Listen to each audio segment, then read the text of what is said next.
অনেক বছর পরেই বলা যায় পুরো রংপুর অঞ্চলে এরকম পরীক্ষা আমার মনে হয় এই যে বৃত্তি পরীক্ষাগুলো হয়, মেধা বৃত্তি পরীক্ষাগুলো মনে হয় অনেক বছর পরেই প্রথম। এই জন্য আজকে যারা আয়োজক, এখানে কর্তৃপক্ষ যারা আছে আয়োজন করেছে, এই জন্য অনেক বেশি মোবারকবাদ জানাচ্ছি তাদেরকে। আমাদের অনেক শিশু কিশোরদের এই যে শিশুকণ্ঠ মেধাবৃত্তি পরীক্ষা, বেসিক্যালি এটা হচ্ছে একটা মাসিক পত্রিকা। সারা বাংলাদেশে প্রায় কোটির কাছাকাছি 90 লাখ কত আরো বেশি আমাদের সারা বাংলাদেশে কিশোর কণ্ঠগুলো ছড়ায় যায় সাধারণ স্টুডেন্টদের কাছে। পাশাপাশি হচ্ছে কি এই পরীক্ষাটা বিশেষ করে সারা বাংলাদেশে আজকে প্রায় 36টা জেলায় আমাদের আজকে দিনও হচ্ছে, এরকম না, বিভিন্ন জেলায় হচ্ছে। এই বিভিন্ন টাইমকে ফ্রেম ভাগ করে আমাদের এখানে আজকে ভাইদের ভাষ্য অনুযায়ী প্রায় 5200-এর উপরে স্টুডেন্ট পরীক্ষা দিচ্ছে সারা নীলফামারী শহরে। পাশাপাশি হচ্ছে কি অন্যান্য জেলাগুলোতেও প্রায় কোথাও 1500, কোথাও 3000, আরও বেশি 8000-ও পরীক্ষা দিচ্ছে সিলেট জেলার বিভিন্ন জায়গাগুলোতে।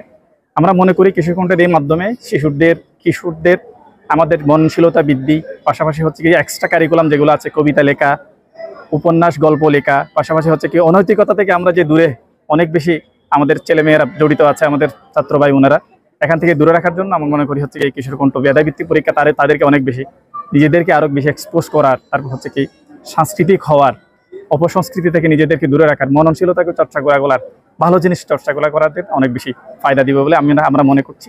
এই জন্য এই যে নীলফামারী শহরের এবং নীলফামারী যারা আপামর যারা জনসাধারণ আছে তাদেরকে আগামী দিনেও যাতে এইসব পরীক্ষায় বেশি বেশি করে তাদের সন্তানদেরকে এঙ্গেজ করায়, এই জন্য আশাবাদ ব্যক্ত রাখছি। বিতর্ক প্রতিযোগিতার আয়োজন হয়, এটা অন্য। আবার আমাদের খেলাধুলারও আয়োজন হয়। পাশাপাশি হচ্ছে কি আমাদের যাদের দরিদ্র স্টুডেন্ট আছে তাদেরকে কিশোরগঞ্জের এখান থেকে আমাদের এই যে এখান থেকে তাদেরকে আমরা এই যে শিক্ষাবৃত্তি দিই, এগুলাও দিয়ে থাকে, যাদের আমাদের কর্তৃপক্ষের কাছে যথাযথভাবে আমাদেরকে যদি ইনফর্ম করা হয়। আমাদের এই চিন্তা হচ্ছে কি শিশুদের মননশীল বিকাশে যে কিছু করার জন্য আমরা প্রস্তুত আছি আর কি।